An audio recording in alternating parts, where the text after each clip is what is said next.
Hi, welcome to Interviews with Cool People. Today we have Ron Foster, author and consummate prepper. Welcome, Ron. Hello, Linda. How are you today? I'm doing great. How are you?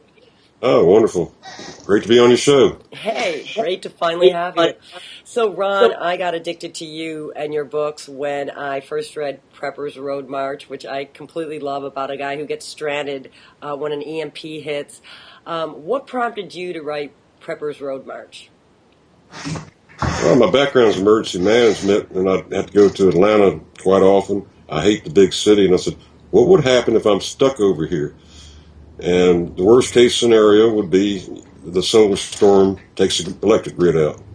So I just envisioned it and wrote it, and then tried to give people a guide how they could basically get home if they're stuck somewhere, because there's going to be people all over the place. We're going into solar maximum now. They can play havoc on a car's computer system. So you don't know where you're going to end up at. Right. Whether you're going to have yeah. I remember that's what struck me in the book is like at first everybody just thinks, it's a normal blackout. And then your character starts noticing that none of the cars are moving. And I was like, ooh, I got that eerie feeling. And then everything just degrades from there. That's it. And there's every man or woman for himself. And then I try to make people think too, like women. I list in the book that there was always women's shoes all the way down the road because they didn't have sensible shoes to be walking those long distances. So keep a pair of sensible shoes in your car. You don't know if you're going to get a flat tire breakdown or something. EDC, everyday carry, which is what most preppers do, what you can have on your keychain to get you by with, the things that you have on your person at all times that help you to survive. So, like you mentioned, for women, a couple things they could keep in their purse. Oh, yeah. Well, I suggest one of those 99-cent disposable rain ponchos. I mean, you can sleep in it. You can collect water with it. If your window got busted on your car, you can cover it up with it. There's 1,001 uses for one. And, every time I've been around them, they left their umbrella in the car, it's raining and they're inside the building. Well, I go get it. Or they have, a cute little rain jacket or something like that, but it's always in the car. It's not where you need it, Good point. And a lot of times people think, oh, I'm prepared at home. But sometimes things happen when you're not home. So like you said, those few things in your purse could make a big difference. Oh, yeah. Because anytime if you're going to have to walk somewhere, especially a long distance, you should have a bug out something in your car anyway.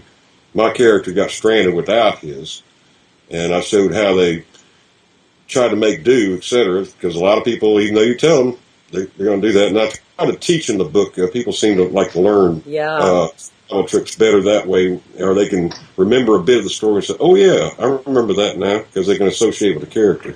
Definitely, I'll never forget your character in the book making a fire with an ice cube. I was like, oh, that's great. That's great information. The book's all full of that because as you go through the book, you also give people tips. Like if they were the ones stranded, what do I do? How do I get water? And interacting with people too. And just real quickly, Ron, just share that ice cube trick. I mean, that's so amazing for people to know.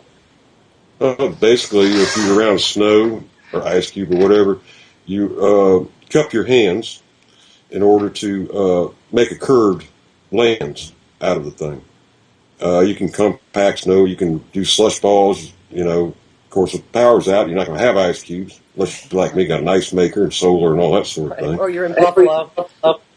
Oh, yeah. A lot of people read my books. They said, we stopped reading the book and went out to Amazon and started looking for, portable ice makers. So that was such a cool idea, My character does drink a lot, so ice was a necessity. I mean, there's a whole range of different things because the Prepper Road March is the first book of the trilogy, which is 3 books.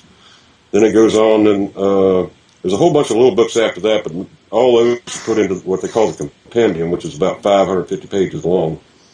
And that goes on, tells about the characters. And I'm currently writing the very last one, which is 10 years on the character's age after Prepper's Road I March. can't wait to read that because I'm a big fan of that trilogy, and yeah, I'm really excited to hear you writing a follow-up to that one. So, on that note, your newest book, ARkstorm, can you explain a little bit about what this is about and one of your new characters? Yeah, you got special characters in that book. Yeah. Have you and your son in that one? Yeah, Not that I'm ARkstorm promoting it is because I'm in it. No, this book is awesome. So tell us about the ARkstorm, what that means, what the people are encountering there. stands for Atmospheric River, Small Caves 1,000.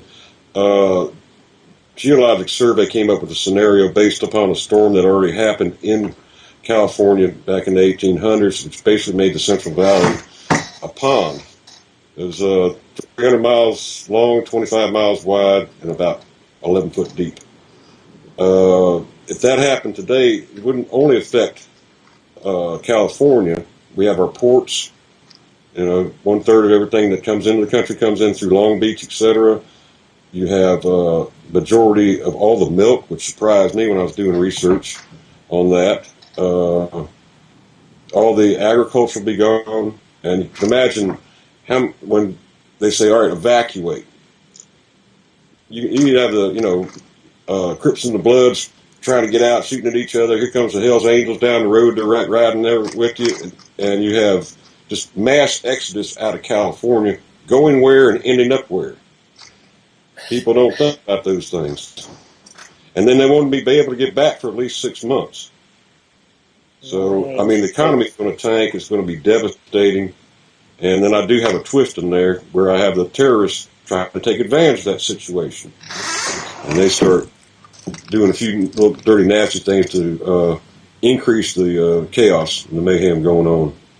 Well, I'm partway through it, and I haven't gotten to that part yet, but loving it already, Ron, as always. Now, where can you get your books, Ron? Barnes & Noble and Amazon. Online.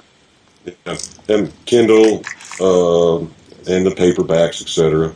Both are readers. I never understood why they use different readers out here. If Barnes & Noble has theirs and Amazon has theirs, and then they try to, yours won't work on mine. It's crazy.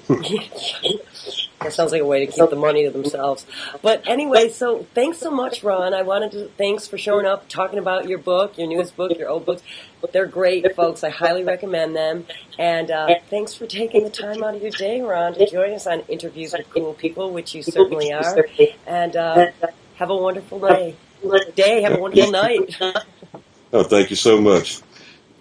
Okay, bye, Ron.